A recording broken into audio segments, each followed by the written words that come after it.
السلام عليكم ورحمة الله وبركاته. النهاردة بقى عاملين سمك مشوي في الفرن زيت وليمون. حاجة كده تحفة جدا، طعمه حلو قوي قوي ولحمته طرية خالص ومستوي صح. وكمان عاملين فيه فكرة كده حلوة قوي. تابعيني لاخر الفيديو علشان اشوف الفكرة الحلوة دي اللي هتوفر عليكي كتير وهتخلي الولاد يحبوه خالص، وكمان مفيش ريحة دخان ولا حاجة في البيت. حاجة كده تحفة قوي. اول حاجة عندنا راس توم تكون كبيرة شوية او راسين، عندنا 4 5 ليمونات، عندنا فلفل احمر وفلفل حامي لو تحبي كله اخضر مفيش مشكلة. عندنا بقى ملح وكمون وكزبرة، والرشة السحرية بتاعتنا اللي هي رشة نعناع. رشة النعناع هنا هتخلي السمك يعني مش هتبان فيه اولا، وهتخلي السمك حلو جدا. انا طحنتهم كويس قوي في الكبة، ده شكلهم بعد ما طحنتهم. وهجيب ورق ألمونيوم احط فيه السمكة بتاعتي، هقص حتة كده مربعة قيمة ايه ما السمكة بتاعتي تتحط فيها. كل ما يكون السمك حلو وكبير او نوع تاني طبعا غير البلطي، بس يكون نوع فيه لحم كتير زي البوري مثلا، او اي سمكة تكون لحمها مليان شوية علشان تستحمل الشوي في الفرن وتطلع معاكي جوسي وحلوة قوي.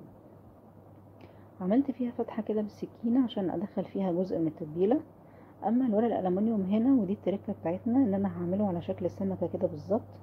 اولا هيحفظ التتبيلة فيها، تاني حاجة هيمنعها انها تلزق في الصينية بتاعتي، وتالت حاجة والاهم ان الولاد لما اجي اغرف لهم السمكة هتبقى سهلة ان انا اطلعها على طول، كل واحد ياخد سمكته.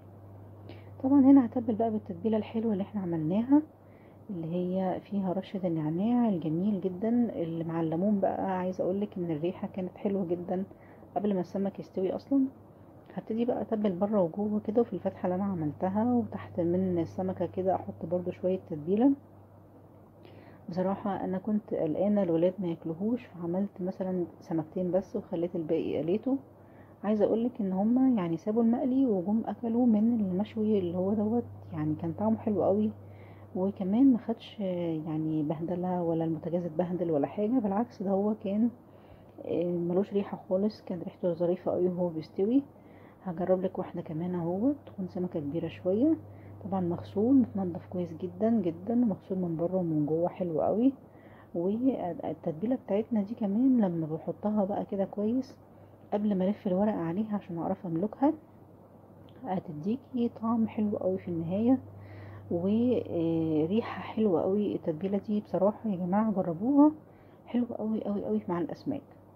هبتدي برضو الف السمكة بتاعتي نفس اللفة كده بالورق الالومنيوم، هتاخد شكل السمكة بالظبط، بس خليت وشها باين ليه؟